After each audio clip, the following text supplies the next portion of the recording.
Hello, my name is DC. I'll be giving a match analysis for Zambia versus Madagascar. Let's get into this one. Zambia have the ball. Um, one, two, three.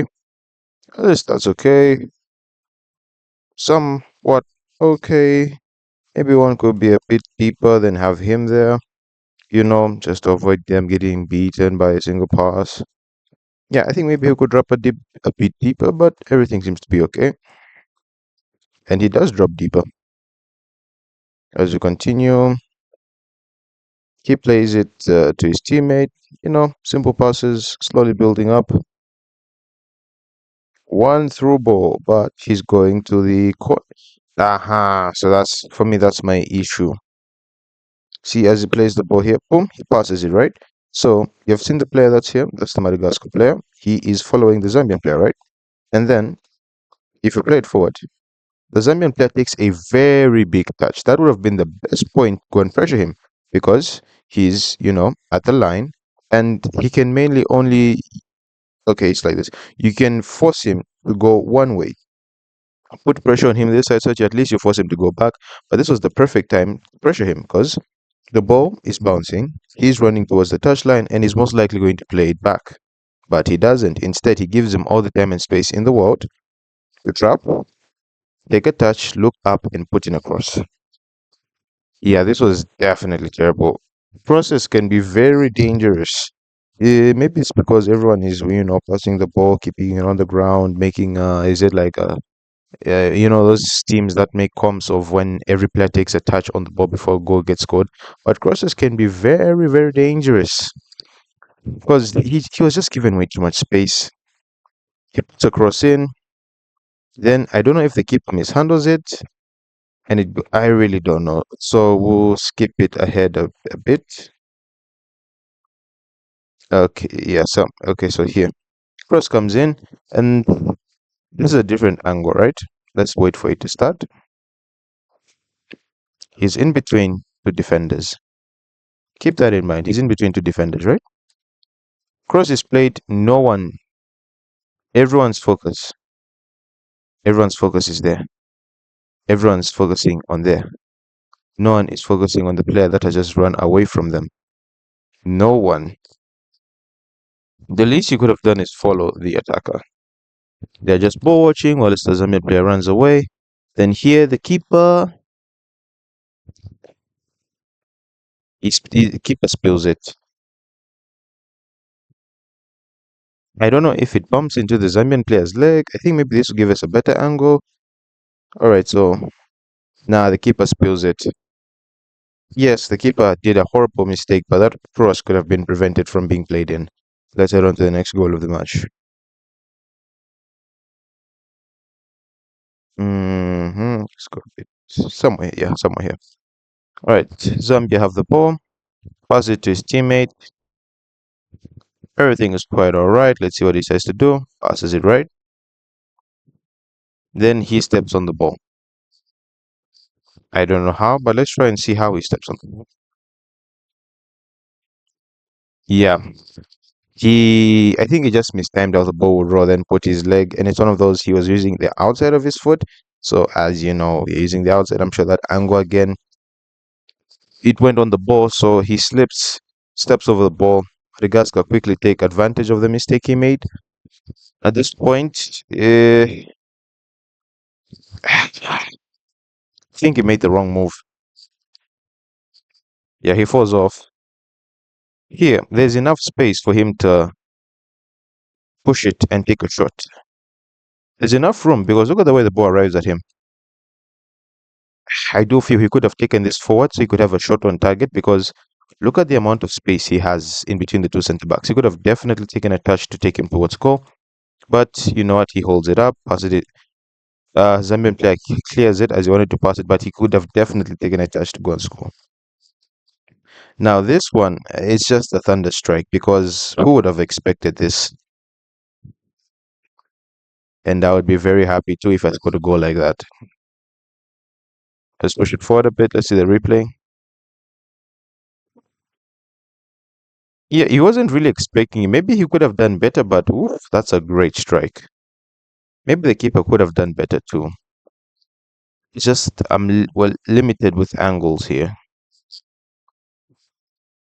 It does go above the keeper. Maybe the keeper could have done better, but wonder strike. But I do feel the keeper could have done better. Also, the defender maybe could have put a bit more pressure. Probably fouled him.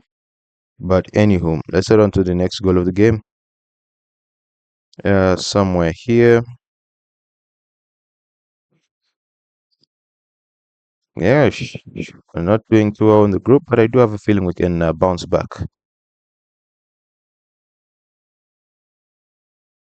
Okay, Madagascar off the ball. He just kicks it out and just simple. Simple. If you're building up and then you decide to throw the ball under no pressure at all, because look at this. He literally had someone he could pass to, but he kicks it out. He gets beaten in the air. Ball goes back. That's a nice, touch and turn or control and turn.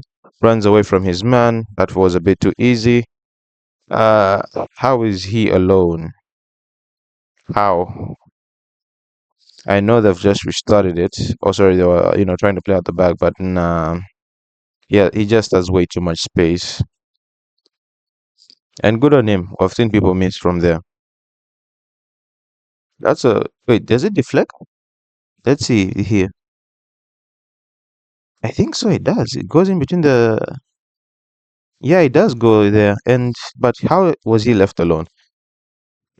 The defender definitely made a mistake just kicking out the ball, especially when he had someone to play to, and he was under no pressure at all. Let's head on to the next goal. 137. Ooh, push it forward a few frames. All right, Zambia here have the ball. Plays it to his teammate. Now this is another instance where okay, it goes to him, right? Was it here? He goes with it, passes it to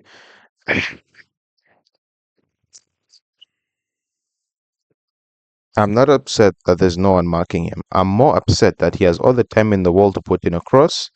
And we already know that the player in front is not marking the Zambian player because the Zambian player is behind him and he has to keep attention. He has to keep one eye on the ball and another one on the Zambian player. Yeah, nah, he's not marking him. But the amount of free space that he has and no one goes to pressure him or he's under no pressure. Oh, sorry, I thought he was going to put in a cross. He doesn't. My bad. He plays it to him, but nah, that's just too easy. It's too easy.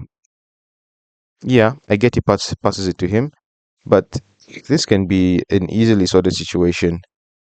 No, okay, yeah, I do understand that, he is marking him, but the question is, yeah, he's there, but he knows if he goes, he concedes the space, and if he goes forward, this guy will have a space to run. So I don't know if it's because of how they are set up or the specific situation that they put themselves in, or it could be that no one actually is running. Not really running, but maybe lack of support from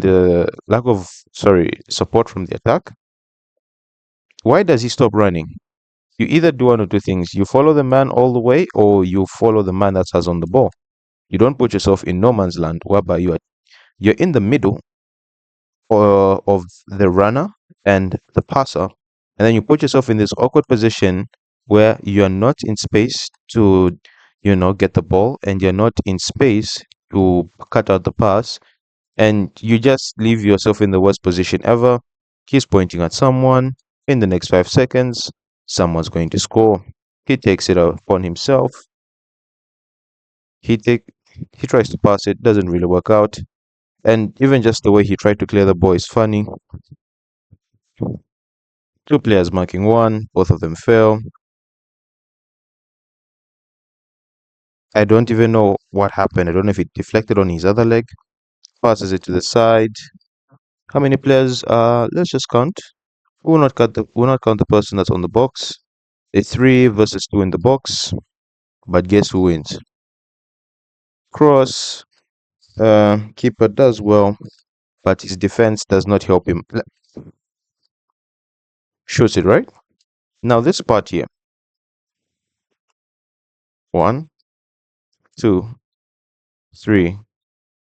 Four. Four players going for one ball, and who wins it?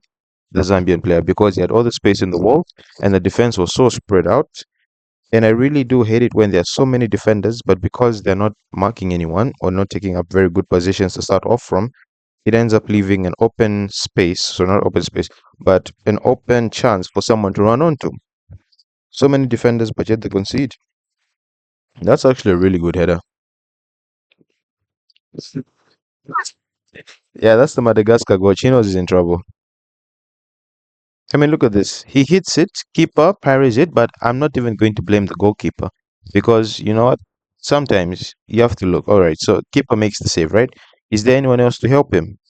Look at the distance because everyone, in fact, it's not that everyone is here. Where's the midfielders? You know, that usually cover certain situations like this. He has a free run, so there's a most. It's most likely that someone saw him run and did nothing. And that's a really good header. It's loopy and it goes in. Perfect combination if you want to beat a keeper. Next goal should be somewhere here. We will use the, our little 5 second moving ahead. Zambia have the ball. All right. Is it really necessary to take a turn though? He could have just let it go across him and then he could have continued with that. But anyway, each to his own. All right. It's okay. You give him down the wing. Yeah, he could have come out there fast, I have a feeling. But he gets beaten way too easily. Way too easily. You see that? He was taking big steps instead of running. Anyway, I'll try and play it as slow as possible. See there?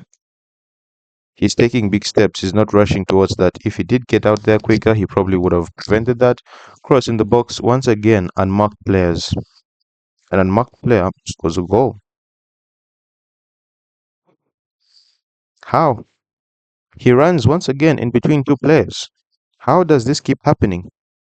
Goalkeeper, he committed to one side because look at the way he dives. This is going to be a terrible drawing. Oh, maybe I could trace around him. So you see where he dives? You see where he commits most of his body to? Just assume. Oh my goodness. Oh, this is actually not too bad of a cutout. It isn't. You have seen where he commits himself to? He should have just come out big like how Donnarumma does sometimes. Don't commit to any side, just hands out wide, more like a starfish jump out. He commits to one side, and this is what leads to the goal being scored. And that's a good finish, though. Yeah, he commits to one side because even the way you saw how he was on the ground. He favored one side, and the striker just hit it first time. Yeah, beaten. But the fact that they're able to they're able to make a run uninterrupted in between two centre backs is weird for me, and it continuously happens. Once again, Zambian player down the wing. That's a really nice cut. Sells it well.